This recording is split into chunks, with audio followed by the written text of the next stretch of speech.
بسم الله الرحمن الرحیم. ملګرو، تاسو ته معلومه وي چې په تیرا کې کوم اپریشن روان دی او دلته کې د خلک د کورونو نه بې ځایه شوي دي. دغه د لربوغ بازار دی.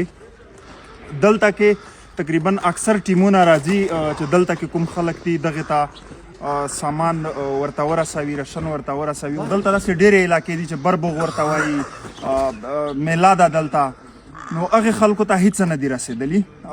نو د پی ټي ایم ملګري راغلي دي، هغه بربوغ دغه لرو پراتې سیمو ته خپل ټیمونه لیږلي دي او خوراکي سامان ورته لیږلی دی. نو موږ د ټولو تنظیمونو نه هم دا خواست کوو چې څومره هم راځي چې یو صرف لربوغ چې کوم بازار دی دلته کې نه، بر خلک بیخي د لوږې هلته په کورونو کې هیڅ نشته دي. نو هلته د خوراک بالکل کات دی، هلته خلک د لوږې نیډال دي. نو ستاسو د ټولو نه موږ دغه خواست کوو چې دلته راځئ. نو چې کومه دلته میله ده او دلته بر کمبرخیل دی یا بر بوغ دی، نو دغه علاقو ته ځانونه ورسوئ. هغه خلک یو خو لارې هم باندې د واورې د وجې زموږ ملګري ټوله شپه یې هلته مزلونه کړي دي، پیدل مزلونه یې کړي دي، کورونو ته یې سامان پسې وړی دی.